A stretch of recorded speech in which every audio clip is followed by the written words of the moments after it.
Saya ini cucunya Kang Said, juga cucunya. Cuman saya nggak boleh ngomong dulu, biar yang muda-muda yang berantem gitu. Yang muda kalah baru kakeknya, begitu Mas. Ngapain gua ngedidik capek-capek, kita turun-turun juga begitu. Satu orang aja nggak bisa jawab. Nah, semua wali songo punya kelebihan masing-masing. Karena kita di Jawa Barat, ada wasiat dari Kanjeng Sunan Gunung Jati yang terkenal, yang harus diamalkan oleh orang Jawa Barat, orang Banten, orang Jakarta. Makanya Banten, Jakarta, Jawa Barat, Demak itu satu kesatuan yang tidak bisa dipisahkan. Yang nyerbu dulu Portugis itu kan dari Demak, Cirebon, dan Banten. Makanya kemarin saya rapat di Betawi.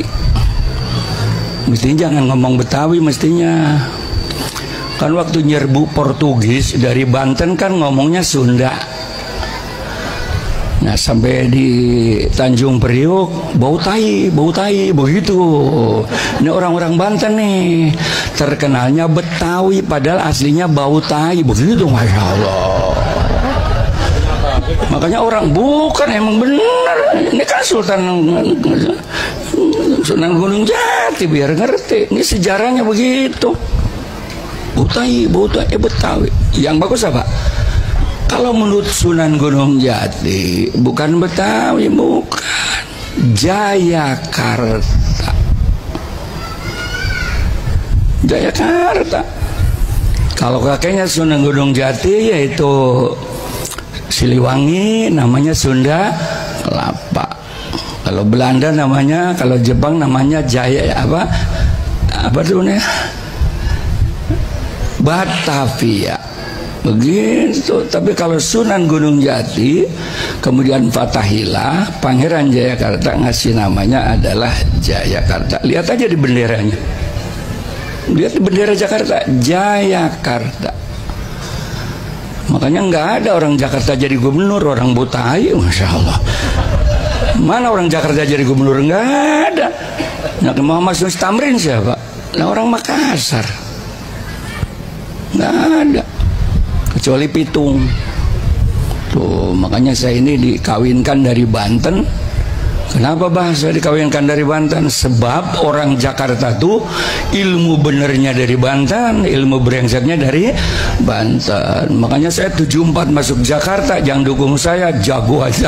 Makanya terkenal namanya Kiai Jagoan. Gitu, Masya Allah, dulu itu terkenalnya. Gitu. Pitung tuh engkong saya dari mertua. Jadi saya punya mertua cucunya Pitung. Makanya takut banget sama istri, takut banget. Di rumah kata kiai di panggung boleh lo jagoan, tapi di rumah pret. Maka saya banyakin anaknya metang, bunting lagi bodoh amat sama saya.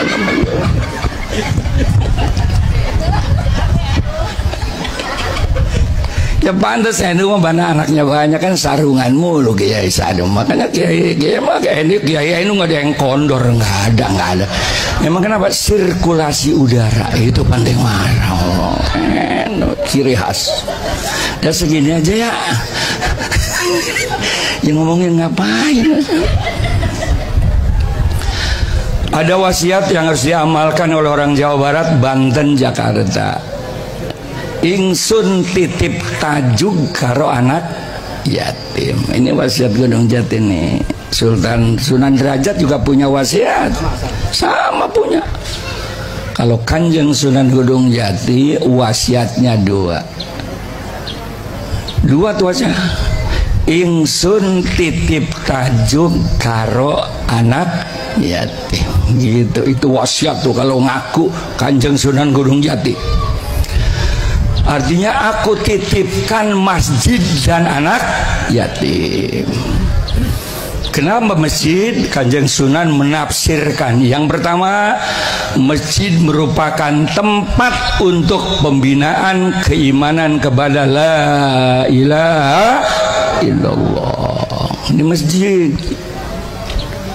Setelah masjidnya maju oleh Wali Songo, kemudian ada pesantren. Jadi lembaga pendidikan tertua di Indonesia bukan SD, bukan SMP, bukan SMA, tapi adalah pondok pesantren. Tanpa Wali Songo nggak ada pesantren. Alhamdulillah saya termasuk panglima.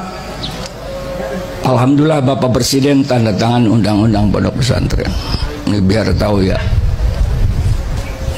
Muktamar kemarin di Lampung itu rencananya Pak Presiden tidak akan diundang karena belum mau tanda tangan undang-undang pondok pesantren.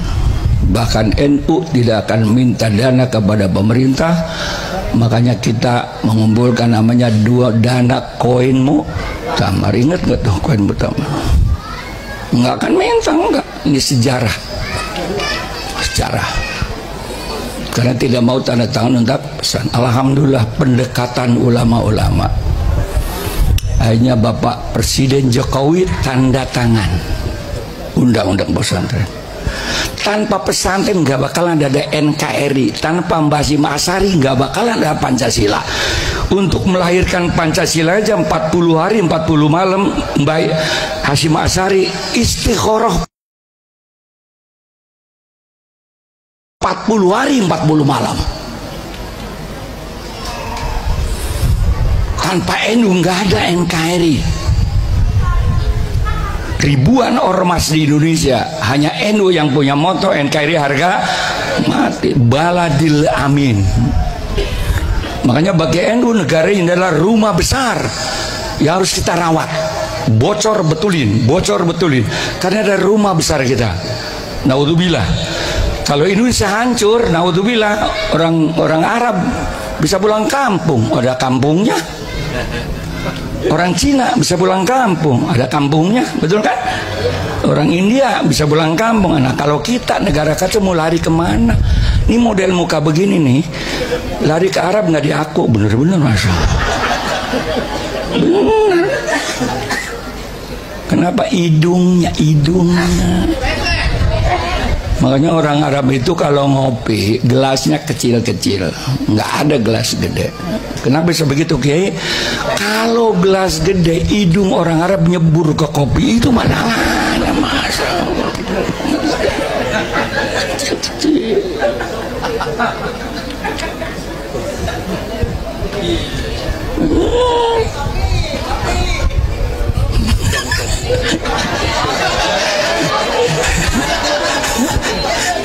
Ini kalau sama-sama Wali Songo ngerti gitu.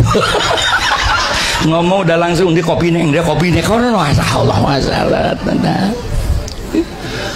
Jadi tanpa NU nggak ada Indonesia ini. Makanya NU ini adalah organisasi keramat bagi bangsa Indonesia. Siapapun yang melawan NU pasti hancur. Awas nih. Kenapa? Karena pelanjut perjuangan Wali Songo. Ini penting. Gak usah orang, tinggal 2 menit lagi. Hanya NU melanjutkan perjuangan Wali Songo. Masya Allah. Bayangkan. Kenapa saya sekarang ikut di belakang, tapi udah tua. Ada yang mengatakan tidak ada Wali Songo, dan kita pribumi dianggap kacung-kacung oleh mereka. Ayah saya pejuang Hizbullah, karena ayah saya ada santri pertama Mbah Hasyim Asy'ari. Pesantren ditinggal, anak ditinggal demi kemerdekaan. Kita yang jadi tuan rumah di negara sendiri, nah kita dianggap jongos. Sudah saatnya sadar kita. Nggak usah melotot begitu, kalem aja, nggak usah keberatan. Saya udah keliling dunia ngurusin NU, baru pertama kali dipelototin muslimat di sini. Emang saya udah tua tapi masih cakep, bener-bener.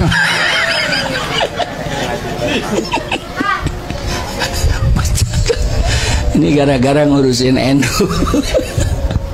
Saya anak 9 dari 11. Biar profesor doktor, saya nggak boleh makan uang dari negara. Makanya saya ngomelin pejabat siapapun, no problem. Dan mestinya kemarin tuh wapres saya mestinya. Karena kan roh Islamnya kan Ki Ma'ruf, saya kan wakilnya ya. Kata Ki Ma'ruf, Kiai nggak boleh bang, nggak boleh sampai hari ini. Makanya saya sehat dari sini ke sini 75, tapi di sini ke sini 25, gitu tuh masalahnya.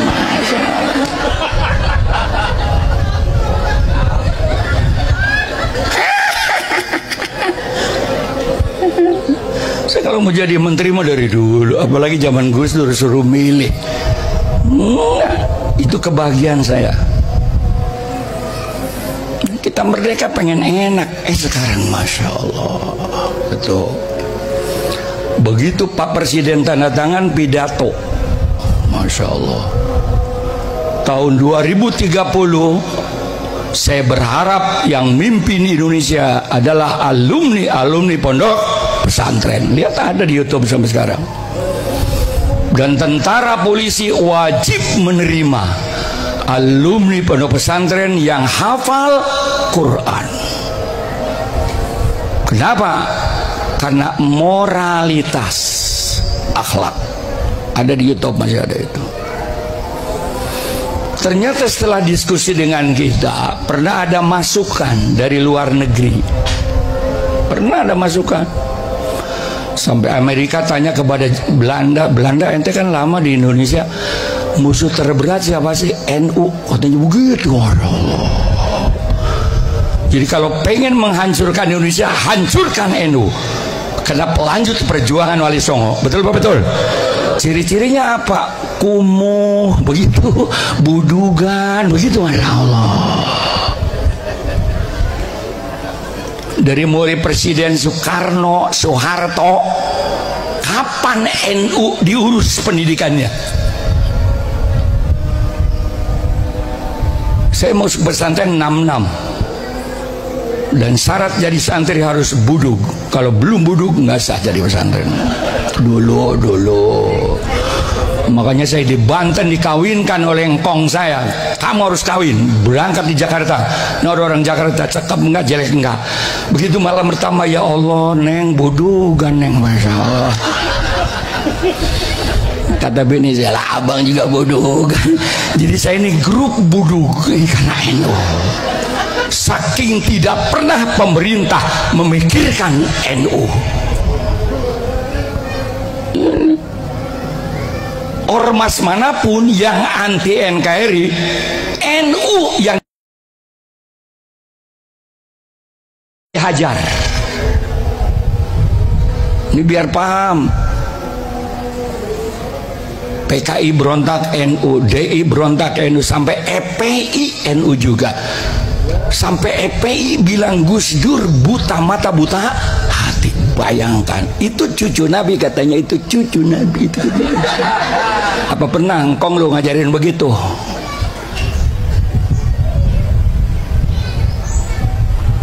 Masih yang begitu mau ditiru juga. Undanglah kiai-kiai kampung yang jelas ketahuan. Kalau ada duit untuk pesantren, betul-betul. Kenapa ngundang yang lain-lain? Setan banget loh. Ini saya ngomong apa sih ini ya?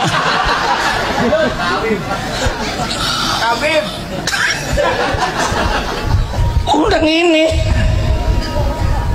Pahin. Siapa yang gak marah Gus Dur hina?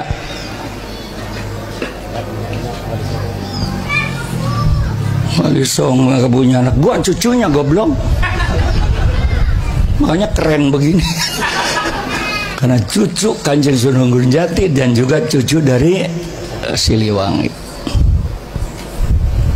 Kalau nggak turun begini, nggak keren begini, Masya Allah. Turun itu emang saya biar galak kayak apa ya, emang udah sunatullah sama bini, udah ngeri banget bawaannya, ngeri banget. Sayyidina Umar kan begitu, Sayyidina Umar ya galak banget depan bininya mah begini. Ya itu saya itu malah. Makanya saya banyakin anak aja, beranak lagi, beranak bodoh amat dah kata saya.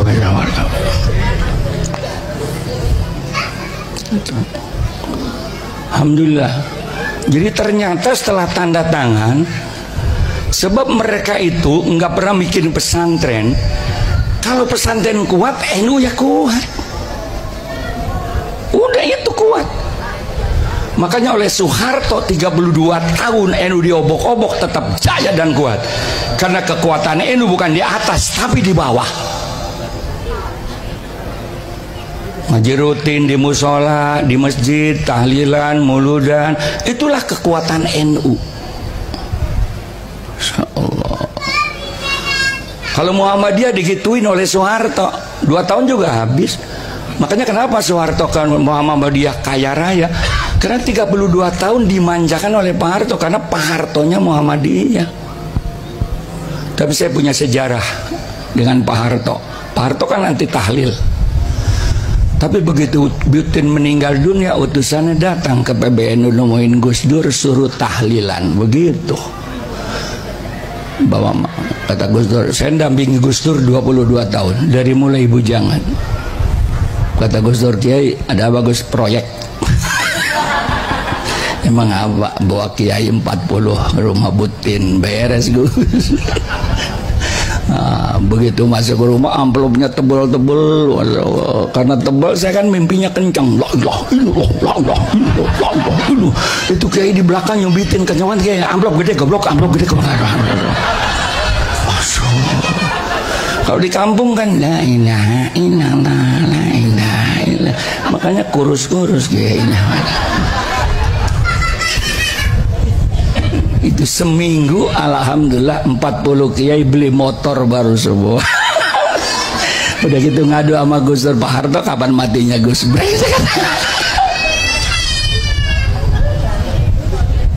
Proyek. Jadi orang yang akan menghancurkan NKRI, NU hancurkan. Makanya Gus Dur mengatakan, idza sholahatil NU sholahatil NKRI wa idza fasadatil NU fasadatil NKRI. Gus Dur ini fatwanya. Kalau NU kuat, NKRI kuat.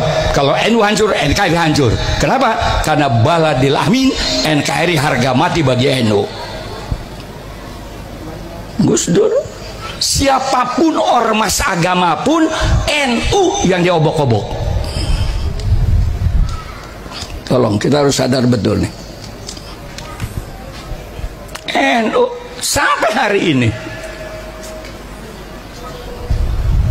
Sekarang udah mendingan sekarang. Zaman saya dulu, Masya Allah, tembak dulu waktu muda saya ditembak nggak mempan, itu waktu muda. Waktu bener-bener itu. Makanya Kang Said tahu banget waktu tembak ngebul dulu itu Kang Said tahu banget, dan itu menyaksikan. Karena saya punya guru suruh mandi. Begitu pulang, ya Allah sama bini, bang ngopi, duit kagak ada. Begitu yang saya banget, mas Lupi ditabok juga nih, Masya Allah. Ini penting dulu bela NU. Sebab kata ayah saya, musuh kamu 2. 1 yang merusak NKRI, yang kedua yang akan menghancurkan NU. Kalau pengurus NU Anda nggak benar, nggak usah turun tangan, doain aja. Begitu kata ayah saya begitu. Tapi coba-coba NU-nya, nih manusianya paling depan. Kalau pengurus NU-nya sih bodoh amat, dia oknum kan gitu ya. Tapi coba-coba NU nasi uduk, Masya Allah. Ada oknum kiai di Jakarta ngomong begitu, langsung saya parangin di panggung, saya angkat pakai izin. NU nasi uduk, astagfirullah.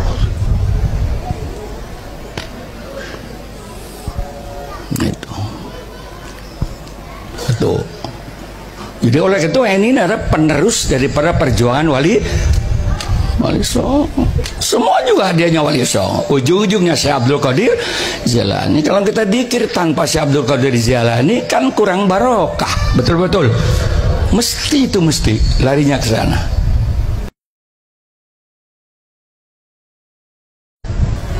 Nah, kemudian ayah saya wasiat begini, sini nak, nanti kalau kamu sudah jadi tokoh di masyarakat, Babul Habib, begitu katanya nih, Babul Habib nih.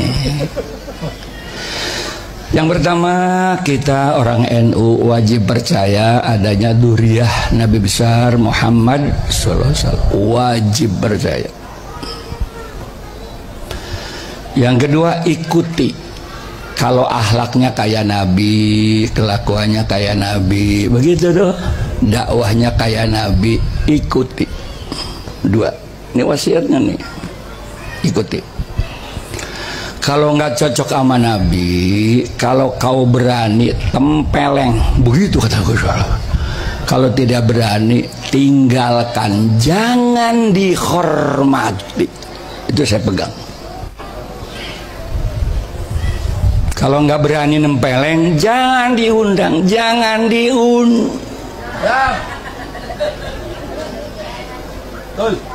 Udah itu patokan kita, betul apa betul? Nah kalau yang benar mah jangankan Nabi, durian Nabi, monyet kalau ngomong judi online hukumnya haram, ikuti itu walaupun monyet. Atau rakyat jangan judi online, kata kambing nih. Kenapa? Karena sudah diwakili oleh DPR, MPR, begitu. Allah.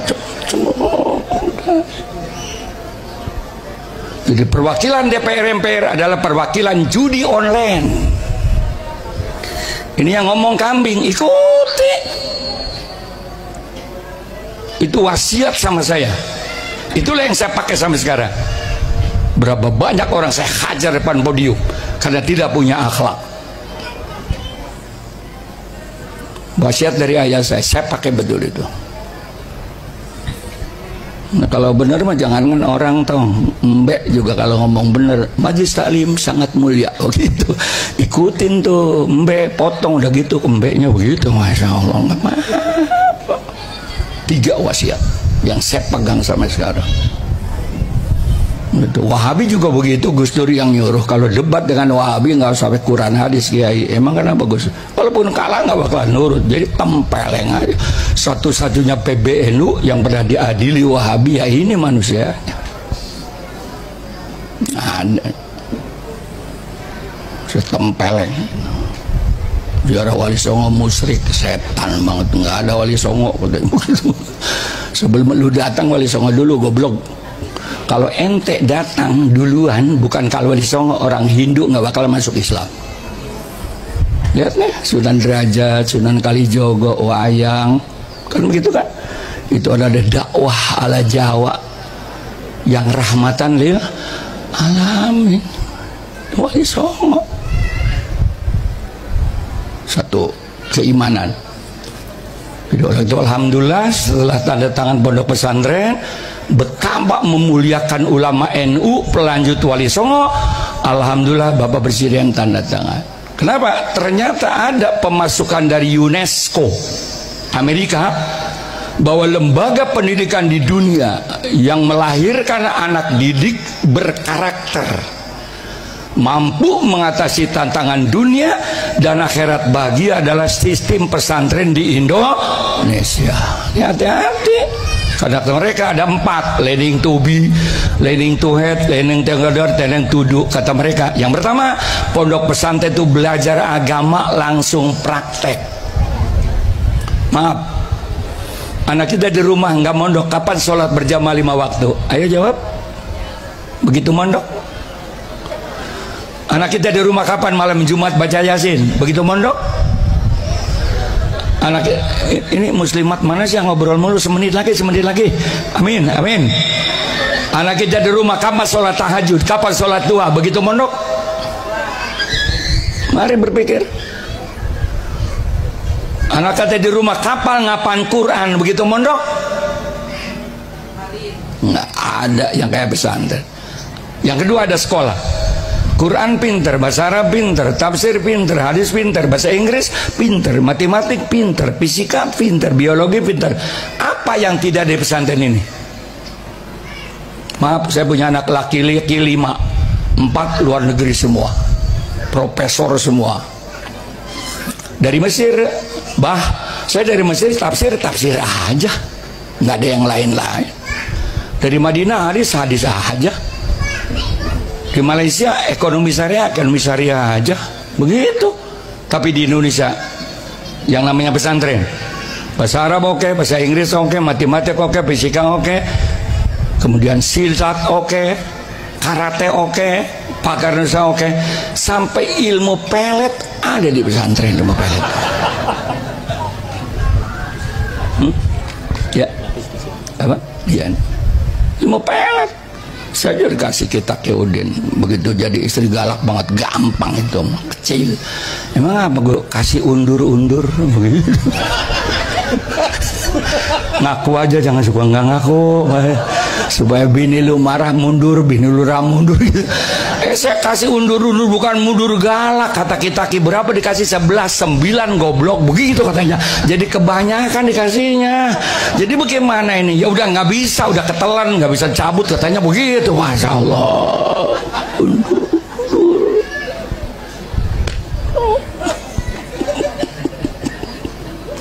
Kita gitu. Apa yang tidak ada di pesantren? Apa yang tidak ada? Begitu tamat pesantren, apa yang tidak bisa?